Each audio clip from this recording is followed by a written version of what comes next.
आजकाल शुभमंगल सावधानपेक्षा सावधान शुभमंगल असं व्हायला लागलंय. पूर्वी कसं असायचं मंडळी, एखादी ओळखीतली काकू असायची जिच्या डोक्यात सगळ्या गावच्या लग्नाळू पोरांचा डेटा फिट असायचा. तिला फक्त चहा पोहे दिलं की ती तिचं टॅलेंट वापरून स्थळ शोधून द्यायची. पण आता आता लग्नाचा बाजार झालाय आणि त्या बाजारात आपल्या पोरांचे लागतात सेल.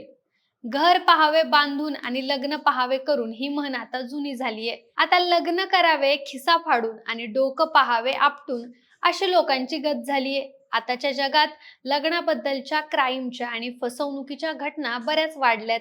पण आधीच्या काळी घटस्फोट, डिवोर्स हे शब्द कानावर पडले तर काहीतरी मोठा गेम झालाय असं वाटायचं. पण आता हे शब्द रोजच्या आयुष्यातले सर्रास ऐकण्यातले शब्द झालेत.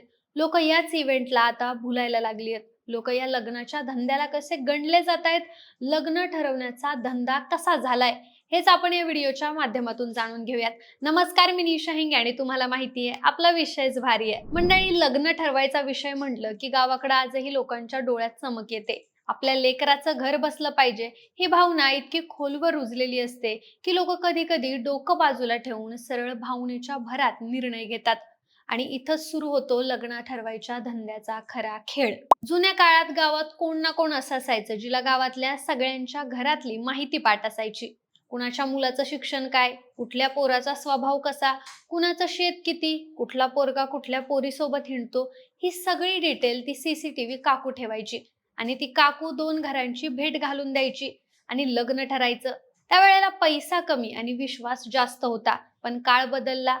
आता मोबाईल आले, इंटरनेट आला आणि लग्न ठरवायचं आणखी इझी झालं. त्यात पोरीकडच्यांच्या अपेक्षा गगनाला पोहोचल्या, त्यामुळं पोराकडच्यांना पोरी मिळणं कठीण झालं.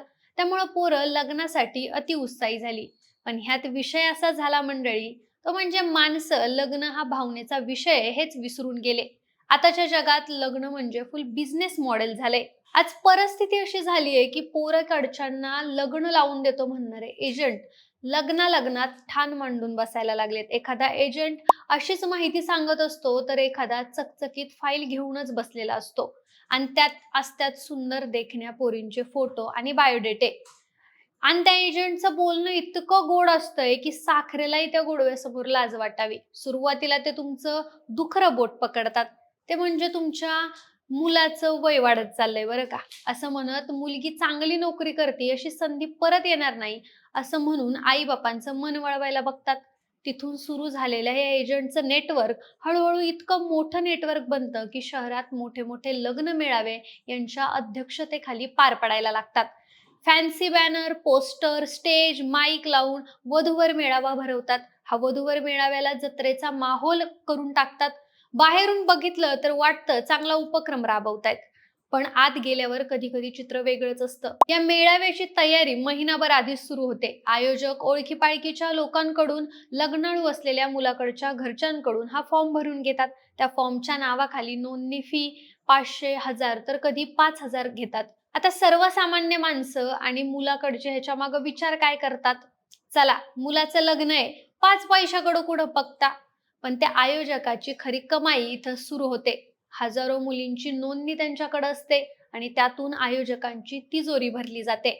मेळाव्याच्या दिवशी मुलगा मुलगी आणि त्यांचे आईबाप एकमेकांकडे बघत बसलेले असतात. कुणी फोटो देतो तर कुणी नंबर लिहून घेतो. यामागं पण त्यांचा एक मोठा गेम असतो, तो म्हणजे व्हेरिफिकेशनचा. तिथं असणारी व्हेरिफिकेशनची सोय म्हणजे जवळजवळ शून्य. म्हणजे जे जे पण कोण येईल ते काही माहिती देईल आणि ती माहिती तशीच पुढे जाते. आणि मग इथून सुरू होतात फसवणुकीचे किस्से. काही मुलींचे फेक प्रोफाईल बनवले जातात.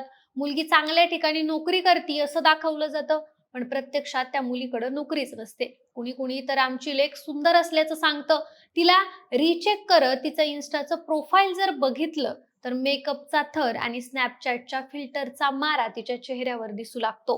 कधी कधी तर कळतं की ही पोरगी गुगलच्या जाहिरात मधली आहे. काही वेळा तर लग्न ठरवून सुद्धा, साखरपुडा करून सुद्धा पैसे उकळले जातात.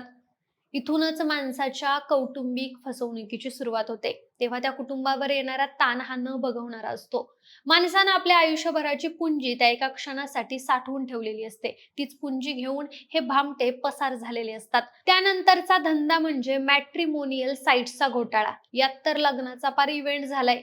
एखादी मुलगी कितीही खोटी असली तरी मॅट्रिमोनियल साईटवर तिचं प्रोफाईल असं असतं की जणू काय साऊथची हिरोईन आहे.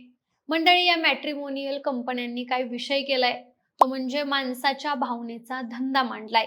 तुला पोरगी पाहिजे ना, मग आधी आमचं गोल्डन प्रीमियम घे, मग डायमंड पॅकेज घे. पैसे भरले की तुला अशा पोरींचे फोटो दिसणार की तुला वाटणार, अरे ही तर अप्सराच आहे. पण एकदा का तू पैसे भरले की ती अप्सरा आपल्या आयुष्यातून गायब. मग तिथं आपल्याला एका म्हणीची जाणीव होऊ लागते, ती म्हणजे दिसतं तसं नसतं म्हणूनच जग फसतं. त्यासोबतच या मॅट्रिमोनियल साईटवर रोमिओ बनून काही भामटे बसलेले असतात. एखादी मुलगी लंडनची आहे, IT इंजिनियर म्हणून स्वतःला सांगते, तेव्हा लग्नाळू मुलाला वाटतं की माझं नशीब लयच टरारून फुललंय. मग तेव्हा ती मुलगी त्याला म्हणते, अरे मी तुला एक गिफ्ट पाठवलंय, पण ते दिल्ली एअरपोर्टवर कस्टमवाल्यांनी पकडलंय, जरा 2 लाख रुपये त्यांच्या अकाउंटला भर ना. मुलगी आधीच दुसऱ्या देशात असते, त्यामुळे मुलगा इकडं प्रेमात आंधळा झालेला असतो. तो डोळे झाकून पैसे भरतो. मग ती लंडनची राजकुमारी मोबाईल स्विच ऑफ करून गायब होते. अशाच प्रकारे पुण्यातल्या एका उच्चभ्रू सोसायटीमध्ये एक घटना नुकतीच घडली. एका मुलाला परराज्यात राहणाऱ्या मुलीचं प्रोफाईल आवडलं. मुलीनं देखील त्या मुलाला लगेच रिप्लाय दिला. त्यानंतर काही दिवसांनी दोघांमध्ये बोलणं सुरू झालं. त्यानंतर दोघांनी लग्नाची स्वप्न बघितली. मुलीनं त्याच्यासाठी गिफ्ट म्हणून त्याच्या व्हॉट्सअपवर एक लिंक पाठवली. मुलानं ती लिंक लगेच ओपन करून बघितली, तर दुसऱ्या मिनिटाला त्याच्या अकाउंटमध्ये होते नव्हते ते सगळे पैसे गायब झाले. त्यानंतर त्या मुलीचं फेक अकाउंट अचानक ब्लॉक दिसू लागलं. तेव्हा या मुलाला जाणीव झाली की आपली या साईटवर कोट्यावधी रुपयांची फसवणूक झालीये.